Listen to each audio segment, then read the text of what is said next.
शतपथ ब्राह्मण में वर्णित पात्र प्रतपन का विज्ञान भाष्य परक विश्लेषण।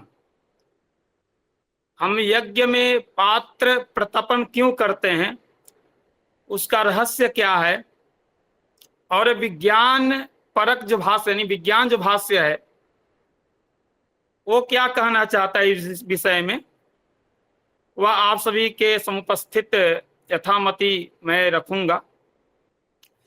तो मैं साक्षात विषय को ही रख रहा हूं। पूर्व में मैंने ब्राह्मण स्वरूप, मंत्र स्वरूप, वेद का स्वरूप कुछ लिखा है यहाँ पर, लेकिन वो सभी ये सब चीज से आप ज्ञात हैं। पात्र प्रतपन विधि से भी आप ज्ञात हैं, लेकिन यथामति मैं रख रहा हूं आप सभी के समक्ष। अब पात्र प्रतपन कहने से दो चीज उपस्थित होता है अपने सामने, पात्र प्रतपनम।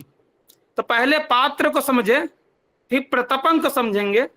अब फिर कितने पात्र होते हैं, उसमें स्त्रीलिंग पात्र कितने हैं, पुल्लिंग रूप में कितने पात्र हैं, फिर वो युग्म रूप से कितने क्यों स्थापन करते हैं, उसमें असुर भाव की कैसे समावेश होता है, ये सब बात यहाँ रखेंगे।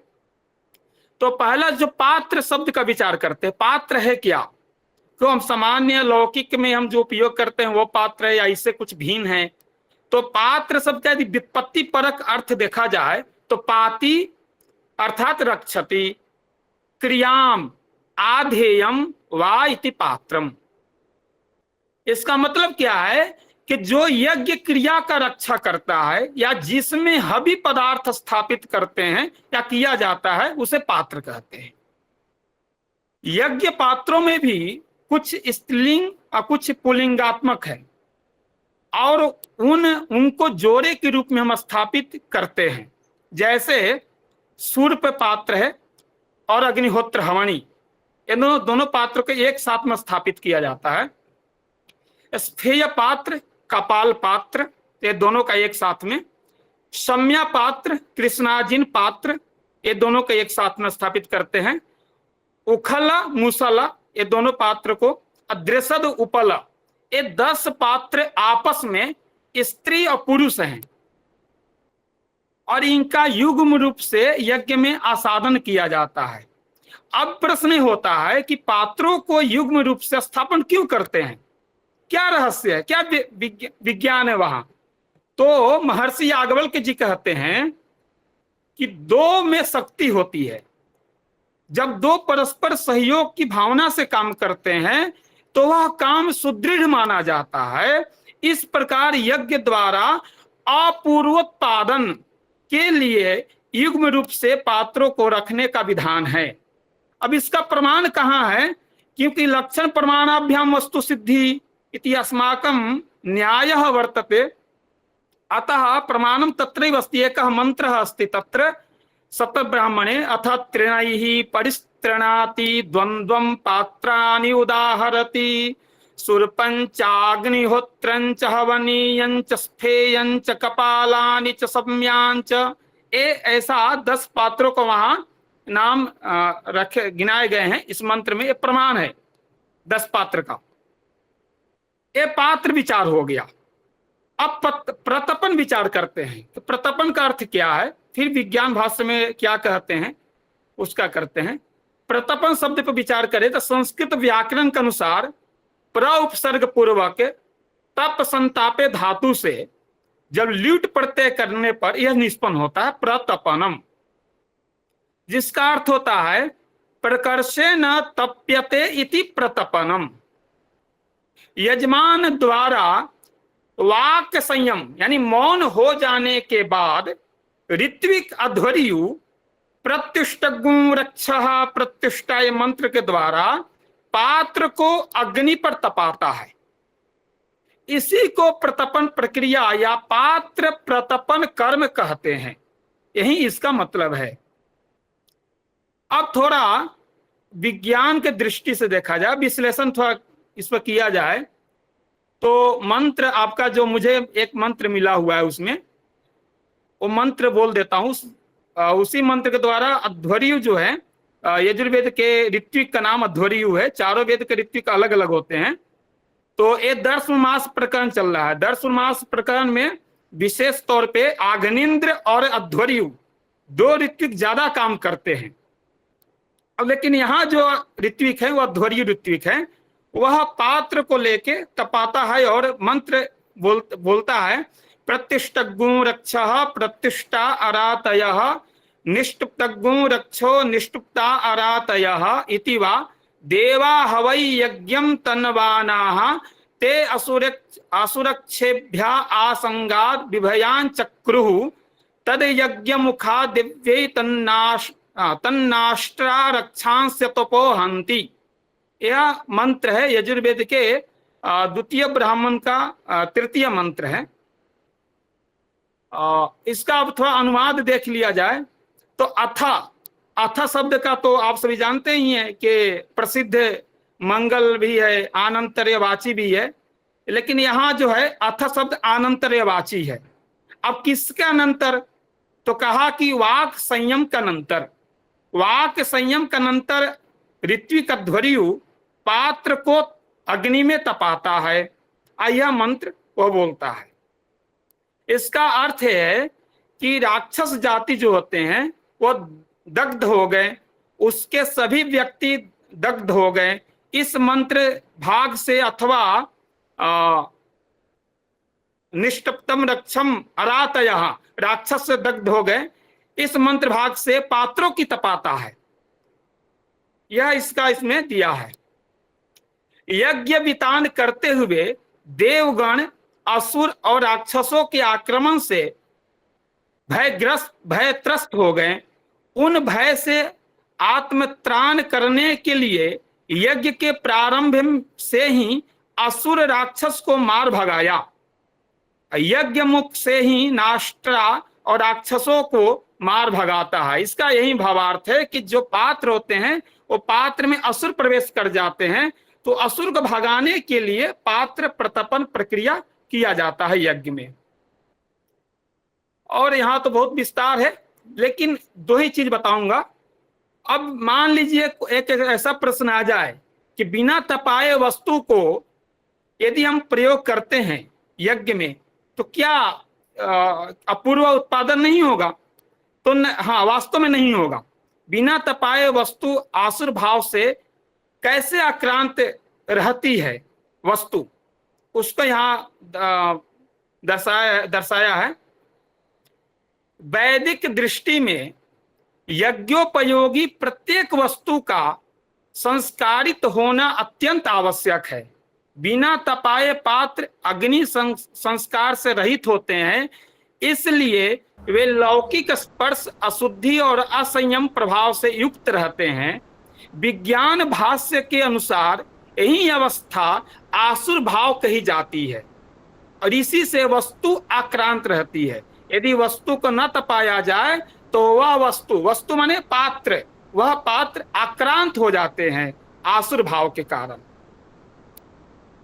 फिर एक प्रश्न होता है कि तपाने से आसुर भाव का विनाश कैसे होता है? हम किसी पात्र को तपाते हैं तो उससे आसुर भाव विनाश हो गया है, कैसे मालूम होता है? इसके विषय में क्या कहते हैं कि वैदिक परंपरा में अग्नि शुद्धि और संस्कार की प्रतीक है। जब पात्र को अग्नि में तपाया जाता है तब वह बाह्य और आंतरिक अशुद्धियों से मुक्त होकर संस्कारित हो जाता है। विज्ञान भाष्य के अनुसार अग्नि का यह संस्कार पात्र को यज्ञ के लिए योग्य बनाता है और उसका आसुर भाव नष्ट हो जाता है। इस प्रकार प्रतपन विधि से पात्रों को यज्ञ के लिए उपयोग किया जाता है, इसलिए पात्र प्रतपन यज्ञ में किया जाता है। अब यहाँ एक बहुत ही एक यहाँ अच्छी बात है कि हम जब देव और देवता का जब दोनों शब्द भिन्नार्थक नहीं मानते हैं, देवः एव देवता, देवता एव देवः, लेकिन यहाँ विज्ञान भाष्य के दृष्टि से देखा जाए तो देव शब्दः भिन्नः, देवता शब्दः अपि भिन्नः, इसमें बताया गया है। फिर आगे कह रहे हैं कि राक्षस, असुर, अराती ये शब्द एकार्थक ही हैं अथवा भिन्नार्थक है? अभी इस प्रश्न का यदि उत्तर जानना हो तो आप विज्ञान भाष्य को पढ़ेंगे। अब ब्रह्म विज्ञान जब पढ़ेंगे, उसमें दिया विज्ञान भाष्य में ब्रह्म विज्ञान एक टॉपिक है, विषय है, वहां पर यदि उसको पढ़ेंगे तो वहां आपका इस विषय का उत्तर प्राप्त हो जाएगा कि राक्षस, असुर और अराती ये जो तीन शब्द है ये परस्पर अलग हैं या समान हैं, वहां ये दिया हुआ है। मैंने इसमें लिखा भी है, लेकिन ज्यादा कुछ इसमें बोलेंगे तो फिर समय का अभाव भी है। और एक बात बोल के मैं विराम ले लूंगा। देवता, असुर, राक्षस इन तीनों का स्वरूप क्या है वास्तव में वहां दर्शाया गया है। तो देवता, असुर, राक्षस इन तीनों प्राणी का स्वरूप जब तक समझ नहीं लिया जाएगा तब तक देवा हवै यज्ञम तन्नवानाः ते असुर रक्षसेभ्यः आसंगात विभयान चक्रुः, ये जो पंक्ति है मंत्र में वो समझ नहीं पाएंगे। तो तीनों का रहस्य जानना जरूरी है। इस पंक्ति का अर्थ समझ में नहीं आ सकेगा, अतः अप्राकृत होने पर भी सूक्ष्म रूप से तीनों का वैज्ञानिक स्वरूप उपक्रांत हो रहा है। तीनों में से क्रम प्राप्त पहले देवता का ही स्वरूप यहां बतलाया जाता है। थोड़ा देवता स्वरूप का बता देता हूं एक बार। विज्ञान भाषा में थोड़ा अलग है, देवता और देव शब्द का जो चिंतन है यहाँ थोड़ा अलग किए हैं। जिन देवताओं का प्राकृत में स्वरूप बतलाया जाएगा वे देव देवता है। कोशकार ने क्या किया है कि यद्यपि देव और देवता शब्दों को परस्पर पर्याय माना है कोशकारों ने, किंतु वैज्ञानिक दृष्टि से यह पर्याय संबंध एकांततः अवैज्ञानिक ही है, ऐसा कह रहे हैं विज्ञान भाष्य का।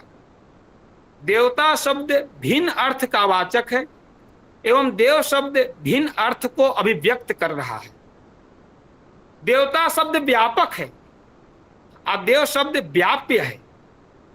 देव देवता अवश्य है किंतु देवता देव नहीं है।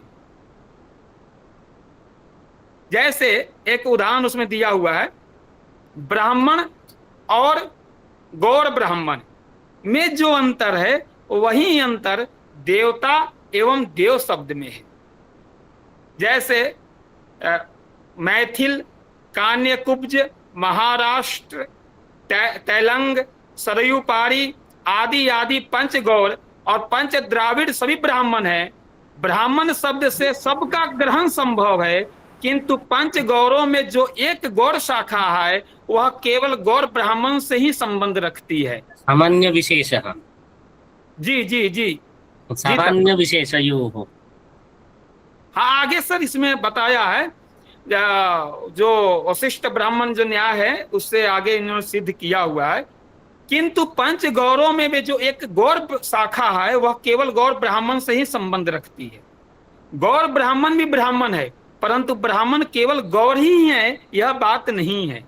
इसी व्याप्य व्यापक भाव को समझाने के लिए संस्कृत साहित्य में ब्राह्मण वशिष्ठ नाम का न्याय एक प्रसिद्ध है। जैसे वहीं का पंक्ति है, ये सब मैंने अपना से नहीं लिखा है कुछ। अनेक ब्राह्मण पंक्ति में बैठे हुए हैं, उन सब में वशिष्ठ नाम का ब्राह्मण उन सब का मुखिया है। राजा कहता है कि सब ब्राह्मणों के एक एक गौ दक्षिणा में दे दो एवं वशिष्ठ को 10 गौ का दान करो। यह वशिष्ठ भी यद्यपि ब्राह्मण ही था, अतः जो दक्षिणा भाव को प्राप्ति थी वही इसे भी मिलना चाहिए थी, परंतु क्योंकि वशिष्ठ नाम का एक ही ब्राह्मण था अतः राजा की विशेष आज्ञा का अधिकारी यही हुआ एवं इसे ही एक गौ न मिलकर 10 गौ मिली। बस वही अंतर वशिष्ठ शब्द और ब्राह्मण शब्द में है, वही अंतर देवता और देव शब्द में है।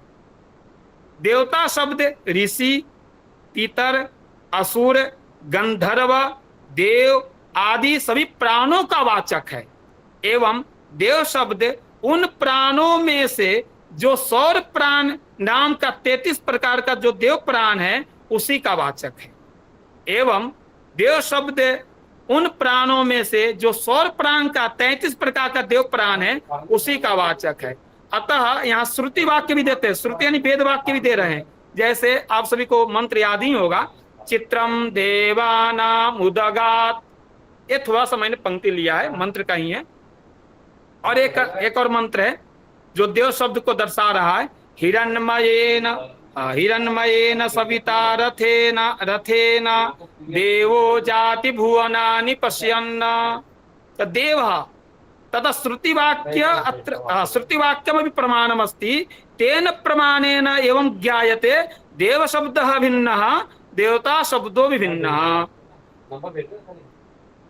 फिर आगे असुर शब्द का भी यहाँ विवेचन कर रहे हैं। अब असुर का स्वरूप क्या है उसके विषय में थोड़ा बोलता हूं। जिस प्रकार देवता 33 प्रकार के हैं उसी प्रकार असुर 99 प्रकार के हैं, अर्थात देवताओं से 3 गुणे हैं असुर। ये 99 असुर प्राण सूर्य को अपने उदर में रखने वाले आपोमय परमेष्ठी के गर्भ से उत्पन्न होते हैं। प्रश्नोपनिषद में भृगु अंगिरा के लिए रई शब्द प्राण कहा है, रई को प्राण कहा है प्रश्नोपनिषद में।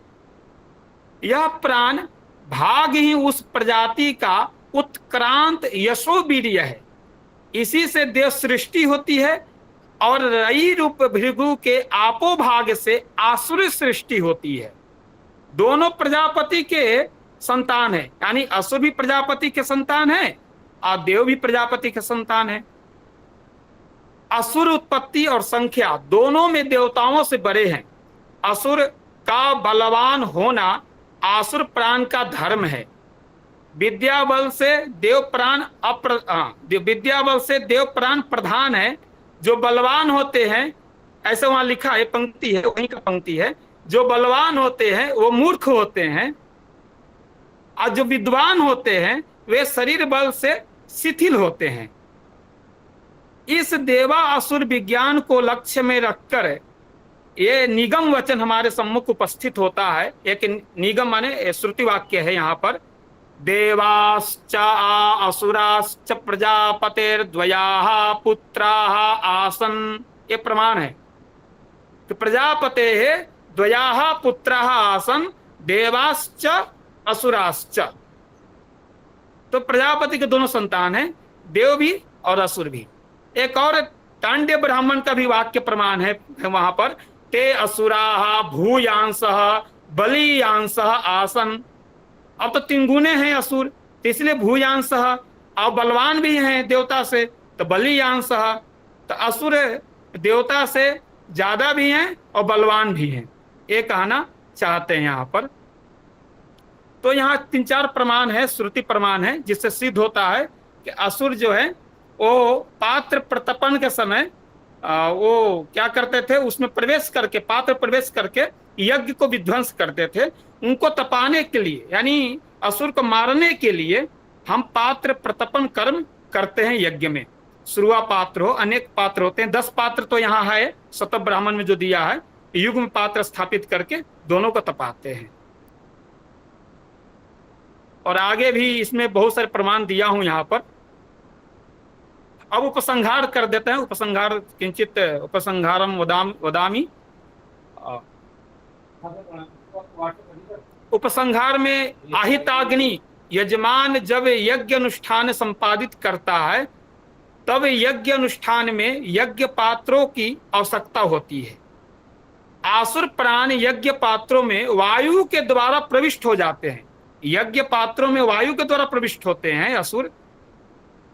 वे आसुर प्राण देवमय यज्ञात्मा विरोधी होते हैं। यदि वे यज्ञ पात्रों में रह जाते हैं तो देवमय यज्ञात्मा का स्वरूप विकृत हो जाता है। अतः इसे निकालना परम आवश्यक होता है। इसे निकालने का एकमात्र उपाय है पात्र प्रतपन कर्म, एक ही उपाय है मात्र।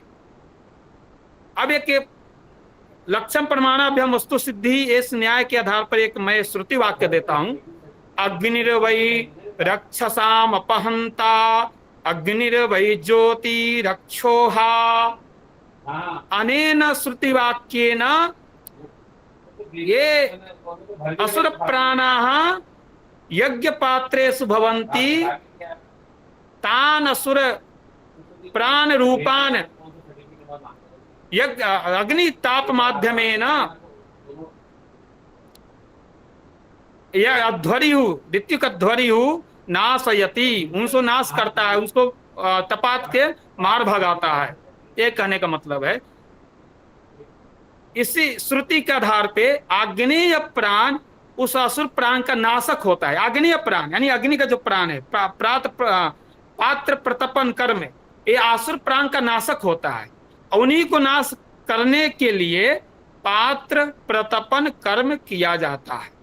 इसी देवासुर विज्ञान को समझने के लिए पात्र प्रतपन कर्म की उपपत्ति बतलाते हुए भगवान याज्ञवल्क्य कहते हैं, देवा हवै यज्ञम तन्नवानाः ते असुर रक्षसेभ्यः आसंगात् बिभयाञ्चक्रुः तद यज्ञ मुखा देवै तन्नाष्ट्रा रक्षांसतोपहन्ति। अब श्रुति शिक्षा क्या देती है? यदि तुम्हारा शत्रु तुम्हारे ऊपर आक्रमण करे तो उसकी उपेक्षा मत करो, आते ही उसे मार भगाओ। यदि उपेक्षा करोगे तो वह प्रतिष्ठित हो जाएगा, फिर उसे निकालना कठिन हो जाएगा। अतः यज्ञ अनुष्ठान में पात्र प्रतपन कर्म परम आवश्यक है।